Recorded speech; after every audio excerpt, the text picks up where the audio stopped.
और मेरी bad mouse gang, क्या हाल है तुम्हारे।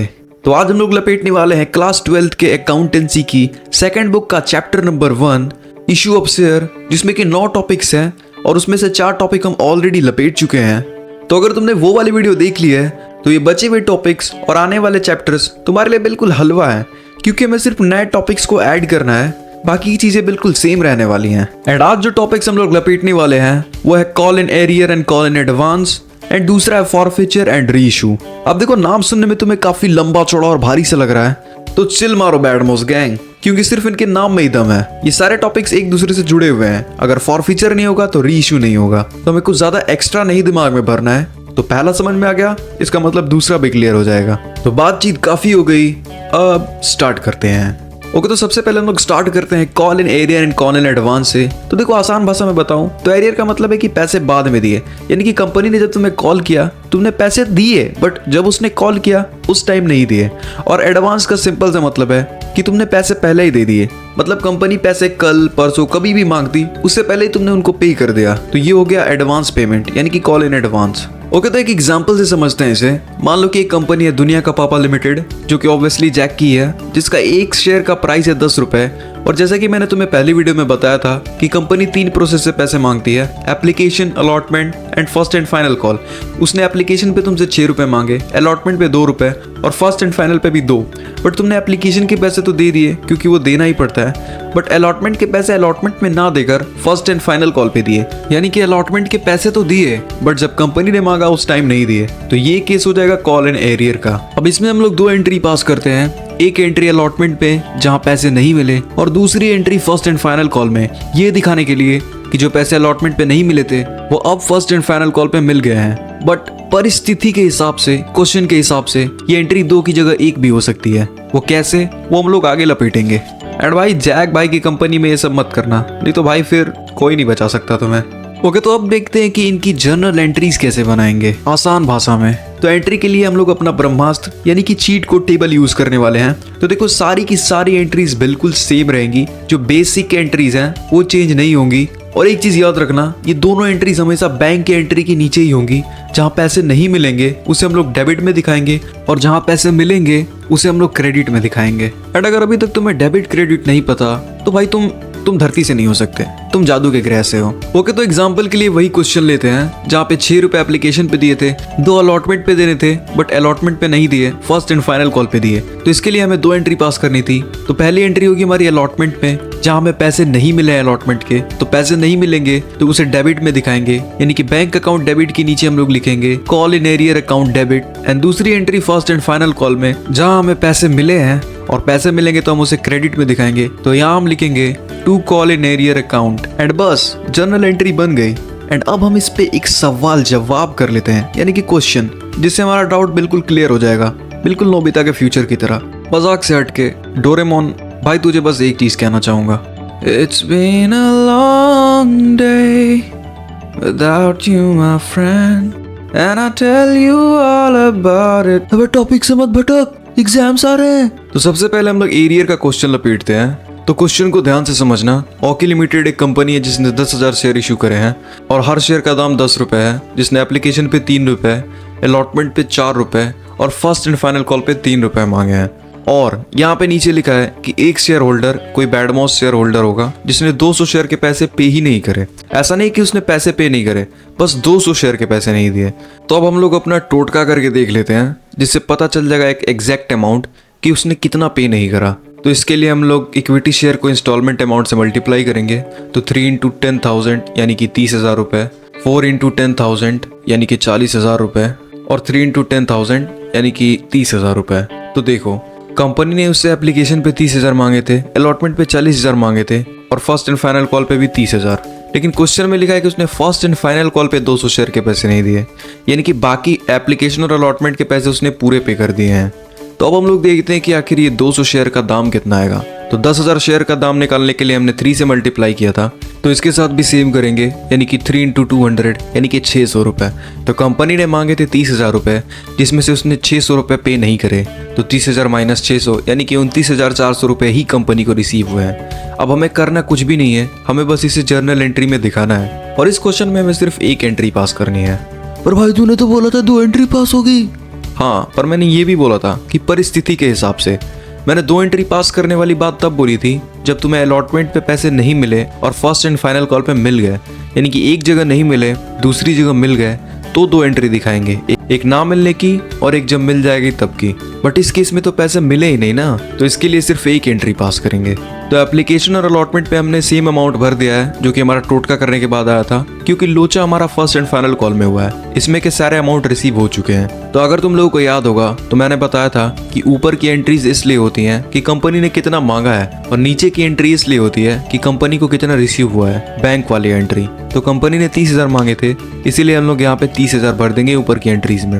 अब बची नीचे की एंट्री, यानी कि बैंक अकाउंट डेबिट वाली। अब इस एंट्री में वो अमाउंट लिखना है जो एक्चुअली रिसीव हुआ है कंपनी को। तो कंपनी को सिर्फ 29,400 रुपए रिसीव हुए हैं, तो बैंक अकाउंट डेबिट के आगे लिखेंगे 29,400। एंड अब यहाँ पे एक नई एंट्री लिखेंगे। हमें पैसे नहीं मिले 600 रुपए, तो ना मिलने की एंट्री हम लोग पक्का मत ब्रो, सबको पता है कि ना मिलने की एंट्री डेबिट में होती है। तो यहाँ लिखेंगे call in arrear account debit, और यहाँ पे हम लोग लिखेंगे वो अमाउंट जो हमें रिसीव नहीं हुआ है, यानी कि 600 रुपए। और नीचे to share first and final call के आगे वही 30,000 रुपए जो कंपनी ने मांगे थे। अब चलो इसका दूसरा सिनेरियो भी हम लोग इमेजिन कर लेते हैं। मान लो कि 600 रुपए अलॉटमेंट पे नहीं मिले और फर्स्ट एंड फाइनल कॉल पे मिल गए, तो एंट्री कैसे दिखाते?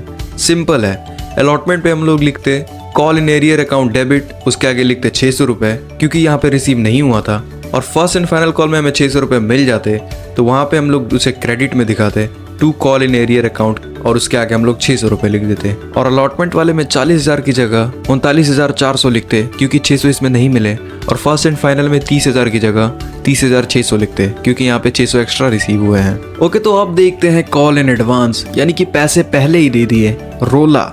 तो जैसा कि मैंने पहले बताया था कि सारी चीज़ें बिल्कुल सेम होने वाली हैं, बिल्कुल कॉल इन एरियर की तरह, बस हमें एंट्रीज को चेंज करना है। जैसे कि वही एग्जांपल लेते हैं, एक शेयर का दाम 10 रुपये है, एप्लीकेशन पे 6 रुपये मांगे, अलॉटमेंट पे तुमसे 2 रुपये मांगे, और फर्स्ट एंड फाइनल पे भी 2 रुपये। बट तुमने फर्स्ट एंड फाइनल कॉल के पैसे भी अलॉटमेंट पे ही दे दिए, यानी कि एडवांस पेमेंट कर दी। और एक चीज़ ध्यान रखो, अगर हमें एडवांस पेमेंट मिलती है, यानी कि पैसे मिलते हैं तो उसे क्रेडिट में लिखेंगे, और नहीं मिलते हैं तो डेबिट में। तो चलो फटाफट से देखते हैं कि इसकी जर्नल एंट्री कैसे बनेगी। तो इसके लिए हम लोग अपने चीट कोड में आ चुके हैं। तो सबसे पहली एंट्री हमारी अलॉटमेंट में होगी, जो कि ये दिखाएगी कि अलॉटमेंट में हमें एडवांस पेमेंट मिली है, और यहाँ पे पैसे हमें मिल रहे हैं तो इसे हम लोग क्रेडिट में दिखाएंगे। तो यहाँ पे एंट्री होगी to call in advance account, and दूसरी एंट्री होगी फर्स्ट एंड फाइनल कॉल में। अब ये दूसरी एंट्री किस लिए होगी? फॉर एग्जाम्पल, अगर मुझे कल तुम्हें 20 रुपए देने हैं, बट मैंने तुम्हें आज ही 10 रुपए दे दिए, तो कल तो मैं तुम्हें फिर से 20 रुपए तो दूंगा नहीं, मैं तुम्हें सिर्फ 10 ही दूंगा।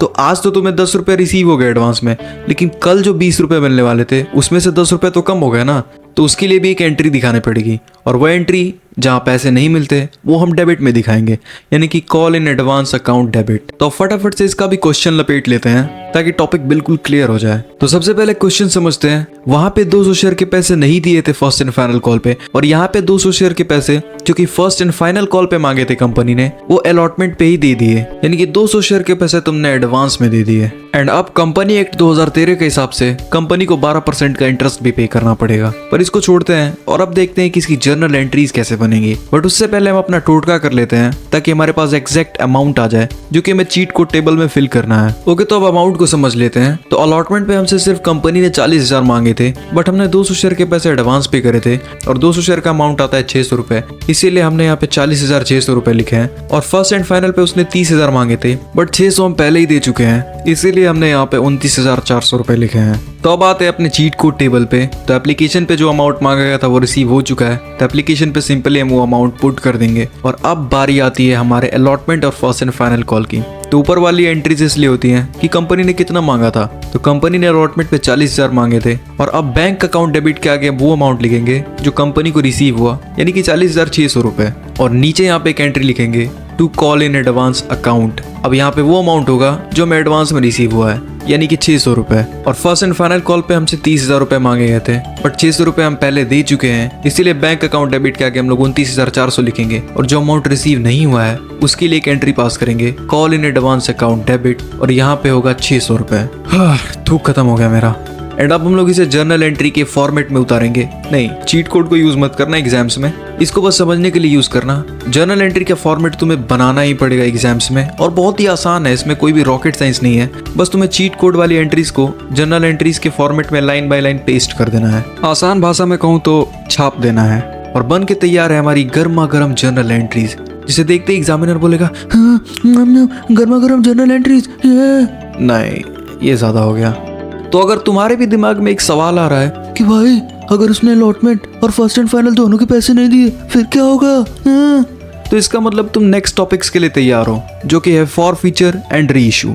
तो अगर तुमने अलॉटमेंट और फर्स्ट एंड फाइनल कॉल दोनों के पैसे नहीं दिए तो कंपनी तुमसे बोलेगी कि क्या मैं आपको हाथ लगा सकता हूँ। उसके बाद तुमसे 2 चमाट मार के तुम्हारे शेयर को जब्त कर लेगी, और तुमने जो एप्लीकेशन पे पैसे दिए थे वो भी जब्त कर लेगी।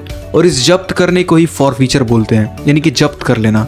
और फॉरफीट करने के बाद अब उस शेयर का वो अचार तो डालेगी नहीं, तो उस शेयर को मार्केट में दोबारा से इशू करेगी, जिसे बोलते हैं री इशू। तो यही है फॉरफीचर एंड री इशू, यानी कि एक बंदा जिसने पैसे नहीं दिए उसे शेयर को छीन के जब्त करके उसे मार्केट में फिर से री इशू करना, ताकि कोई और उसे खरीद सके। तो चलो अब इन्हें बारी बारी से लपेटते हैं। अब फॉरफीचर एंड री इशू एक दूसरे से जुड़े हुए हैं, तो मैं सिर्फ एक ही क्वेश्चन का एग्जांपल लूंगा और इससे हम लोग पूरा फॉरफीचर एंड री इशू दोनों समझ लेंगे। डोरेमोन लिमिटेड एक कंपनी है जिसने 50 शेयर फॉरफिट किए हैं, और हर शेयर का दाम है 10 रुपये। इसमें से 6 रुपये उसने एप्लीकेशन पे मांगे हैं और 4 रुपये अलॉटमेंट पे मांगे हैं। तो 6 रुपये तो एप्लीकेशन पे मिल चुके हैं क्योंकि वो तो देना ही पड़ता है, पर 4 रुपये उसे रिसीव नहीं हुए। तो जो टोटल अमाउंट आता है सारे शेयर्स का मल्टीप्लाई करने के बाद इंस्टॉलमेंट अमाउंट से, उसको हम लोग शेयर कैपिटल अमाउंट बोलते हैं। एंड जर्नल एंट्री में भी इसे शेयर कैपिटल अकाउंट में ही दिखाया जाता है। और शेयर कितने हैं? 50। तो सबसे पहले आप टोटका कर लेते हैं। तो सबसे पहले हम अपना शेयर कैपिटल निकालेंगे। तो 10 रुपये का एक शेयर है, तो 50 शेयर का दाम आएगा 500 रुपये। 10 × 5। अबे क्या यार, हर कभी बताने लगता है यार, मतलब जाहिल समझा है क्या हमको? मल्टीप्लाई करना आता है हमको। ओके, समझ गया, आगे बढ़ते हैं अब। इसमें से 6 रुपये हमें मिल चुके हैं, यानी कि 500 रुपये का टोटल शेयर है, जिसमें से 300 रुपये रिसीव हो चुके हैं, लेकिन 4 रुपये नहीं रिसीव हुए, यानी कि 50 × 4, और 200 रुपये नहीं दिए। तो कंपनी ने क्या किया कि ये जो 300 रुपये मिले थे उसको उसने फॉरफिट कर लिया, यानी कि जब्त कर लिया। तो ये जो 300 रुपये हैं ये फॉरफीचर अमाउंट है, और इसे हम लोग फॉरफीचर अकाउंट में ही दिखाएंगे जर्नल एंट्री के अंदर। तो फॉरफीचर में हम लोग सिर्फ एक एंट्री पास करते हैं, वो होती है share capital account debit to share allotment account to share forfeiture account. और जो हमने टोटका किया था सिर्फ वो यहाँ पे पुट करना है। टोटल कंपनी का कैपिटल कितना था, तो यहाँ पे हम लोग 500 लिखेंगे। टू शेयर अलॉटमेंट अकाउंट, यानी कि कंपनी को कितना रिसीव नहीं हुआ था अलॉटमेंट पे, तो वो था 200 रुपये। टू शेयर फॉरफीचर अकाउंट, यानी कि कंपनी ने कितने जब्त किए थे, तो उसने 300 रुपये जब्त किए थे। एंड अब देखते हैं री इशू। तो देखो, जब कंपनी री इशू करती है किसी शेयर को तो उसके पास 3 ऑप्शंस होते हैं। अब ये कंपनी की मर्जी के ऊपर है कि वो किस तरीके से उसे री इशू करेगी। या तो उसे री इशू एट पार करेगी, पार का मतलब समझ ही रहे होगे, पिछली वीडियो देखिए तो, यानी कि जितना अमाउंट था उतने में ही कर दिया। 10 रुपये का शेयर था तो 10 में ही री इशू कर दिया।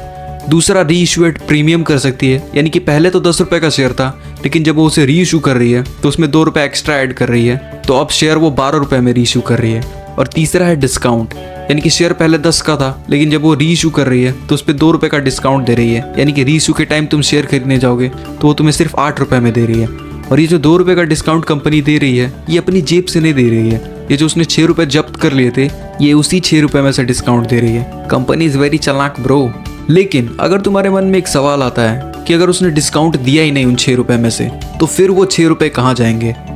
गुरु, गुड क्वेश्चन। हाँ, बढ़िया क्वेश्चन है। तो वो पैसे जाएंगे कैपिटल रिजर्व में, यानी कि कंपनी के लिए वो एक रिजर्व की तरह काम करेंगे कि कंपनी को कभी पैसे की कमी पड़ी तो वो उस लूटे हुए पैसे में से यूज कर सकते हैं। तो सबसे पहले लपेटते हैं री इशू एट पार, क्योंकि यहाँ पे ना में प्रॉफिट हो रहा है ना में लॉस हो रहा है, ना हमसे प्रीमियम मांगा जा रहा है और ना में डिस्काउंट मिल रहा है। तो यहाँ पे सिंपल सी एक एंट्री पास होगी। फॉर एग्जाम्पल, नोबिता लिमिटेड एक कंपनी है जिसने 50 शेयर इशू करे हैं, हर शेयर का दाम 10 रुपये है और सारे शेयर के पैसे मिल चुके हैं। तो यहाँ पे कुछ नहीं करना, बस मल्टीप्लाई करना है 15 × 10, यानी कि 500 रुपये। तो इसकी एंट्री होगी बैंक अकाउंट डेबिट, जिसके आगे 500 लिखेंगे, टू शेयर कैपिटल अकाउंट, जिसके आगे भी 500 लिखेंगे, यानी कि जितने मांगे गए थे उतने रिसीव हो चुके हैं री इशू पे। और नेक्स्ट है री इशू एट प्रीमियम, यानी कि अगर प्रीमियम पे री इशू करता है तो क्या होता है। तो मान लो कि जियान लिमिटेड एक कंपनी है जो कि 50 शेयर री इशू करती है, हर शेयर का दाम 10 रुपये है। सेम क्वेश्चन है, शेयर का दाम तो 10 रुपये है पर वो री इशू करती है 12 में, 2 रुपये इसमें प्रीमियम है, तो सबसे पहले हम लोग ओरिजिनल प्राइस निकालेंगे, यानी कि 10 × 50, यानी कि टोटल शेयर का दाम है 500 रुपये। लेकिन ये 2 रुपये जो एक्स्ट्रा है इसका कितना आएगा, तो 2 × 50 यानी कि 100 रुपये। तो अब इसकी एंट्री पास करेंगे, bank account debit to share capital account to security premium account. तो बैंक अकाउंट डेबिट के आगे लिखेंगे 600 रुपये और शेयर कैपिटल अकाउंट के आगे वो अमाउंट लिखेंगे जो कि एक्चुअल अमाउंट है, और सिक्योरिटी प्रीमियम हमारे कितने हुए थे, 100 रुपये। एंड लास्ट है री इशू एट डिस्काउंट। इसका भी एक क्वेश्चन ले लेते हैं, इस बार सिजुका को लपेटते हैं। तो सिजुका लिमिटेड एक कंपनी है जिसके 50 शेयर है, हर शेयर का दाम 10 रुपये है। लेकिन सिजुका बहुत ही प्यारी है, सर जी सिजुका लवर ये, इसीलिए वो 10 रुपये की जगह 8 रुपये में री इशू कर रही है शेयर को, लूटे हुए पैसे से डिस्काउंट दे रही है।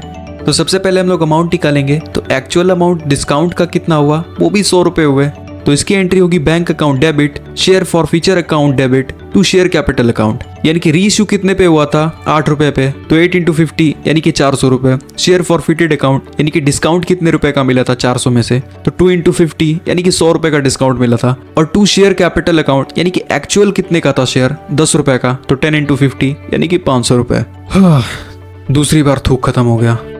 ओके, तो बैडमॉस गैंग वीडियो हो चुकी है खत्म। हाँ, मैं जानता हूँ मैं बहुत लेट हूँ, एंड इसके पीछे का कारण भी सुन लो। देखो, वीडियो आज से 4-5 दिन पहले ही आ चुकी होती, बट जिस सॉफ्टवेयर में मैं एडिट करता हूँ, आई डोंट नो उसमें क्या प्रॉब्लम आई थी, वो पूरा प्रोजेक्ट ही करप्ट हो गया था।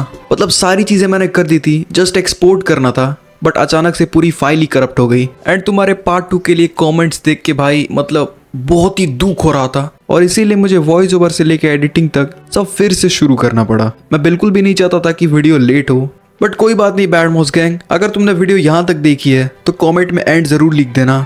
एंड अगर अभी तक चैनल को सब्सक्राइब नहीं किया तो बैडमॉस ही नहीं मित्र, अभी चैनल को सब्सक्राइब करो और जुड़ जाओ बैडमॉस गैंग से। एंड हाँ, तुम लोग टेंशन मत करो, 26 नंबर तो मैं तुम्हें दिला के रहूँगा जो कि मैंने बोला है, और इस चैप्टर के मास्टर नोट्स तुम्हें डिस्क्रिप्शन में मिल जाएंगे, और वहीं पे तुम्हें प्रैक्टिस के लिए क्वेश्चंस भी मिल जाएंगे। एंड अगर अभी तक तुमने मेरा गेमिंग चैनल नहीं देखा, जहाँ हमने GTA 5, हिटमैन, माइनक्राफ्ट और बहुत सारी गेम्स में बैडमॉसी कर रखी है, मैंने डिस्क्रिप्शन में लिंक डाल रखी है, एंड टॉप वीडियोस भी टैग कर रखी है। एंड जैसे ही एग्जाम्स खत्म हो गए, हम लोग वहाँ पे पूरी बैडमॉसी करेंगे, क्योंकि भाई एग्जाम के बाद थोड़ा मजा तो बनता है। एक से एक क्रेजी वीडियोस लाएंगे गेमिंग चैनल पे। तो मैं मिलता हूँ तुमसे नेक्स्ट वीडियो में, तब तक के लिए